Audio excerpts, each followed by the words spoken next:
My name is Margaret Hayes, and I turned 62 at a table surrounded by laughter, candles, and people I thought I knew. The restaurant was one of those warm, intimate places where soft lighting makes everyone look younger, kinder. My husband Robert sat to my right, his silver hair catching the candlelight. We'd been married 38 years. Across from me, my daughter Claire held hands with her husband David, their faces glowing with something I mistook for happiness. I wore my burgundy dress that evening, the one Robert always said brought out the warmth in my brown eyes. My diamond earrings caught the light each time I laughed, and I did laugh often, because birthdays are supposed to be joyful. The waiter had just brought our main course when I noticed her. She was young, maybe 25, with nervous hands and quick movements. She approached our table during a lull in conversation, leaning close to my ear as she slid a folded napkin beside my wine glass.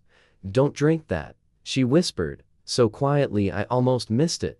Then she was gone, disappearing into the kitchen before I could respond. My heart began to hammer against my ribs. I stared at my wine glass, the deep red liquid suddenly looking ominous in the flickering candlelight. My hand trembled slightly as I reached for the napkin, but I caught myself. "Not yet. Not with everyone watching." "Everything all right, Mom?" Claire asked, her brow furrowed with concern. I smiled, the way I'd learned to smile through 40 years of teaching middle school students. "Just a bit warm," I said, on instinct. I did something that surprised even myself. While reaching for my water, I deliberately knocked my wine glass toward David's side of the table, making it look accidental. In the chaos of napkins and apologies, I switched my glass with my daughter-in-law's, I should say son-in-law's, David, the man who'd married my Claire 5 years ago in a ceremony that made me cry with joy.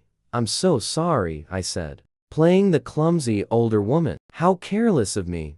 Robert ordered me another glass. I watched David's face as he lifted what had been my wine to his lips. Nothing. No recognition. No hesitation. He drank deeply. My blood turned cold. I excused myself to the restroom, the folded napkin clutched in my hand. Inside the single-stall bathroom, I locked the door and opened it with shaking fingers. The handwriting was rushed but clear. "I'm Sarah. I dated David before your daughter. He tried this with me." Check his phone. "I'm sorry. I couldn't." Stay silent. I stood there, my reflection staring back at me in the mirror. 62 years old, a retired teacher, a grandmother, a woman who believed in goodness, in giving people chances, in seeing the best in everyone, a woman who had just watched her son-in-law drink from a glass someone had warned me about. I splashed cold water on my face and returned to the table. The rest of dinner passed in slow motion. I watched David like a scientist observing an experiment. I watched Claire's trusting smile. I watched Robert's oblivious contentment. And I made a decision that would change everything. I would not react in anger. I would not confront him at my birthday dinner. Instead, I would do what I'd done for 4 decades in the classroom. I would observe, gather evidence, and protect the innocent. Over the next 2 weeks, I became someone I didn't recognize. I hired a private investigator named Marcus Chen, a retired police detective who came recommended by a former colleague. I asked Claire to lunch and gently inquired about her marriage, listening more than talking. I watched social media. I paid attention. What Marcus discovered made me weep in my kitchen at 3 in the morning while Robert slept upstairs. David had been systematically drugging Claire for months. Small doses of sedatives in her evening tea, making her groggy, confused, questioning her own memory. He'd taken out a life insurance policy on her worth $2 million, and he'd been having an affair with a woman named Jessica from his office. The night at the restaurant, he'd planned to make it look like I'd had a heart attack. A grieving son-in-law at his mother-in-law's birthday dinner. How tragic, how blameless. But Sarah, the waitress who'd served him and his previous girlfriend at that same restaurant, had recognized him. She'd seen him do something to my drink when I'd gone to greet other guests, and she'd been brave enough to warn me. I sat with this knowledge like a stone in my chest. Part of me wanted to call the police immediately, but Marcus advised. "Caution. We need more evidence," he said. "Proof that will stand up in court." so I did something that terrified me. I invited David to lunch, just the two of us. We met at a cafe downtown on a Tuesday afternoon. He seemed surprised by the invitation, but pleased, probably thinking he'd charmed me completely. "David," I said, stirring my coffee slowly, "I wanted to thank you for making Claire so happy." His smile was warm, convincing. "She's my everything, Margaret," I nodded, watching him carefully. "I've been thinking about family lately, about trust, about how we show love to the people we care about." Something flickered in his eyes. "Uncertainty, maybe." "That night at my birthday dinner," I continued, my voice gentle but firm, "someone warned me about my drink." The color drained from his face. "I switched glasses with you," I said. "Whatever you put in my wine, you drank yourself." His mouth opened, then closed. I could see him calculating, trying to find an escape route. "I've spent the last 2 weeks learning about you, David, about what you've been doing to my daughter, about your plans." I reached into my purse and placed a manila envelope on the table between us. Inside were photographs, bank statements, text messages Marcus had obtained legally through various means.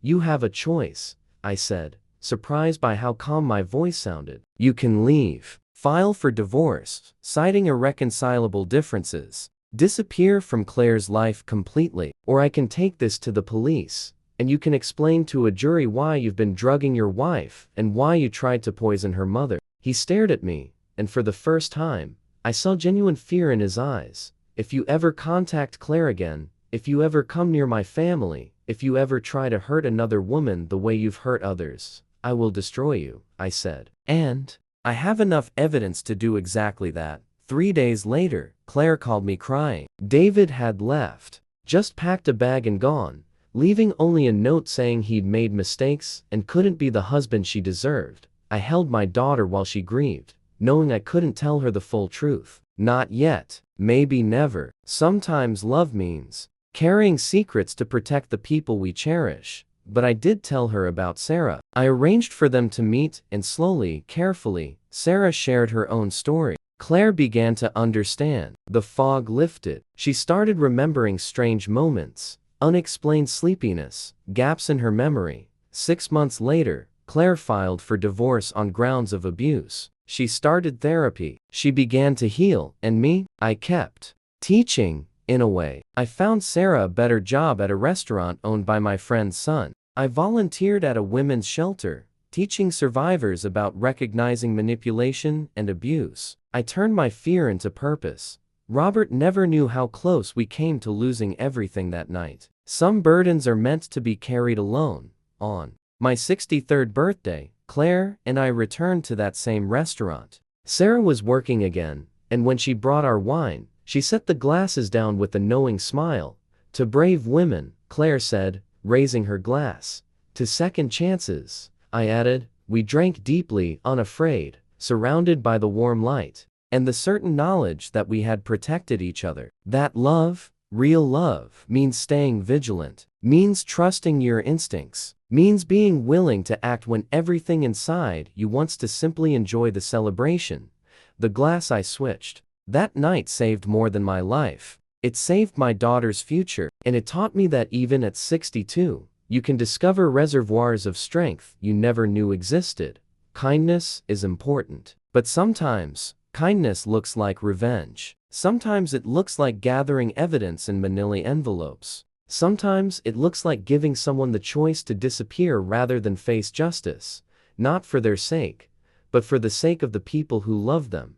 I wear my burgundy dress less often now, but when I do remember that night, I remember the waitress who risked her job to save a stranger. I remember my own racing heart and trembling hands, and I remember that we are never too old to become warriors for the people we love.